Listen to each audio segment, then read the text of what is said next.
Assalamualaikum sahabat wisata religi, semoga kita selalu dalam lindungan Allah Subhanahu wa Ta'ala. Wisata religi senantiasa mengupas sejarah para waliullah dan sejarah yang ada di Nusantara kita ini. Semoga ulasan ini memberi manfaat dan pengetahuan untuk kita.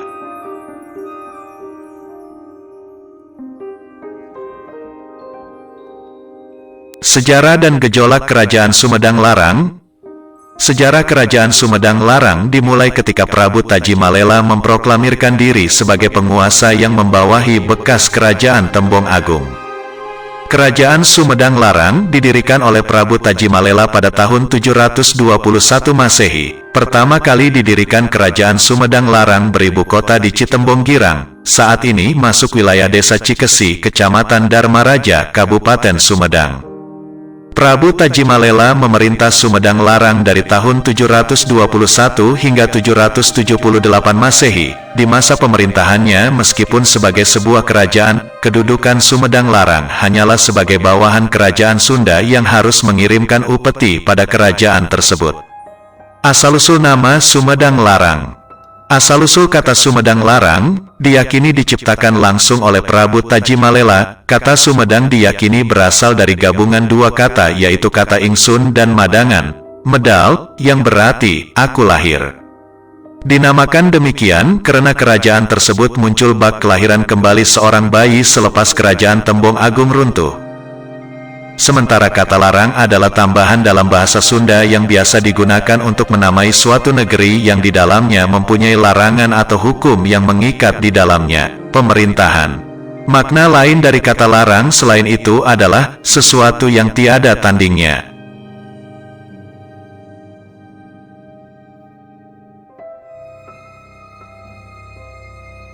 Pendapat lain menyatakan bahwa asal-usul kata Sumedang berasal dari kata su, yang mempunyai maksud indah atau baik, dan medang, yang berarti pohon medang, pohon huru.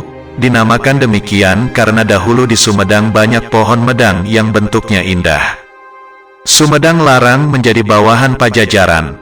Jawa Barat pada abad ke-8 sampai 15 Masehi awal berdiri dua kerajaan besar, yaitu Kerajaan Sunda yang wilayahnya membentang dari Banten hingga Sumedang dan Kerajaan Galuh yang wilayahnya membentang dari Cilacap hingga Majalengka dan sebagai wilayah Kabupaten Sumedang sekarang.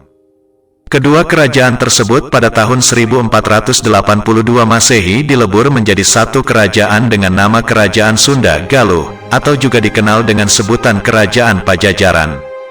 Pada masa itu, Sumedang yang sebelumnya menjadi bawahan Kerajaan Sunda turut masuk dalam wilayah kekuasaan Kerajaan Pajajaran.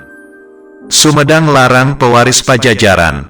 Pada tahun 1529 Masehi, Ratu Pucuk Umun atau Nyi Mas Ratu Dewi Inten Dewata atau Nyi Mas Setiasi, selaku Raja Wanita Sumedang berhasil diislamkan oleh Kesultanan Cirebon melalui jalan kekerabatan.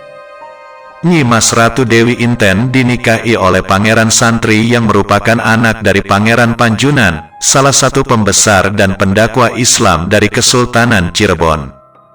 Beralihnya Sumedang Larang dari yang semula bercorak Hindu-Buddha ke Islam menjadikan wilayah ini tidak masuk dalam pusaran pertempuran antara Persekutuan Cirebon Demak Banten melawan Persekutuan Pajajaran Portugis. Pada masa ini Sumedang menjelma menjadi kerajaan bawahan Pajajaran yang bersikap netral.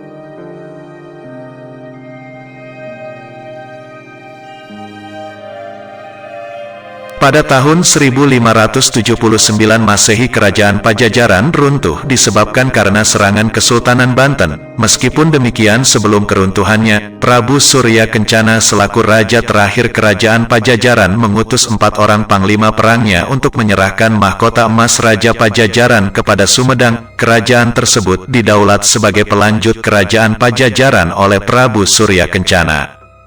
Ketika mendapatkan mandat sebagai kerajaan penerus Pajajaran, Sumedang sedang diperintah oleh Prabu Gesun Ulun, Pangeran Angkawijaya, putra Pangeran Santri dengan Nyi Mas Setiasih yang naik tahta pada 1578 Masehi. Konflik Sumedang dengan Cirebon. Pada tahun 1585 Masehi atas hasutan 4 mantan panglima kerajaan Pajajaran, Prabu Gesun Ulun membawa lari Ratu Harisbaya, istri Panembahan Ratu I. tahun 1568 sampai tahun 1649. Sultan Cirebon kedua dari Istana Kesultanan Cirebon.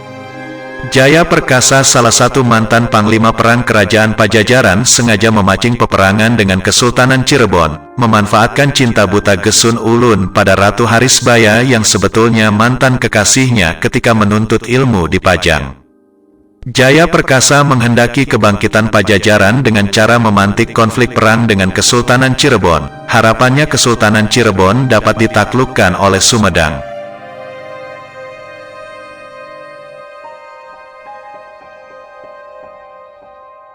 Kala itu, Kesultanan Pajang adalah sekutu terkuat Kesultanan Cirebon sedang dirundung kekacauan.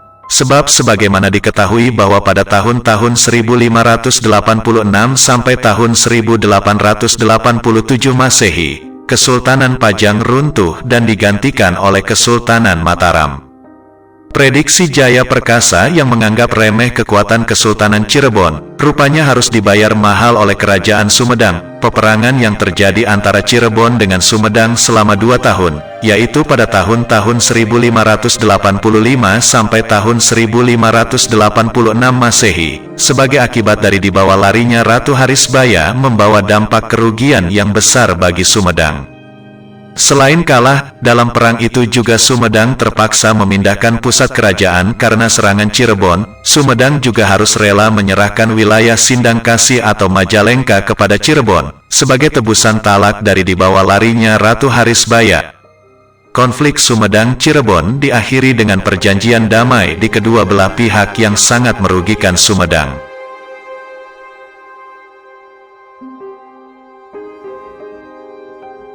Sumedang Larang menjadi bawahan Mataram. Konflik Sumedang dengan Cirebon yang meletus pada tahun 1585 sampai tahun 1586 Masehi, membuat Sumedang Larang terkucilkan, sebab di sisi lain, selain bermusuhan dengan Cirebon, Sumedang juga di bawah tekanan Kesultanan Banten, yang bernafsu menaklukkan Sumedang menjadi bagian dari kekuasaan kerajaannya. Pada tahun 1613 hingga 1645 Masehi, Kesultanan Mataram di bawah pemerintahan Sultan Agung tampil sebagai kerajaan kuat di Pulau Jawa. Keadaan tersebut dimanfaatkan oleh Sumedang sebagai cara melindungi kerajaannya dari upaya penaklukan total oleh Cirebon dan Banten. Pada tahun 1620 Masehi, Prabu Suradiwangsa yang menggantikan kedudukan ayahnya Prabu Gesun Ulun, bertolak ke Mataram menemui Sultan Agung. Di sana Prabu Suradiwangsa menyatakan dengan sukarela menjadi bagian dari Kesultanan Mataram. Peristiwa tersebut disambut baik oleh Sultan Mataram, hingga daerah Sumedang Larang kemudian dinamai Priangan. Pada masa menjadi bawahan Mataram, Sumedang diubah kedudukannya menjadi kadipaten, dengan adipati pertamanya Suradiwangsa dengan gelar Rangga Gempol I.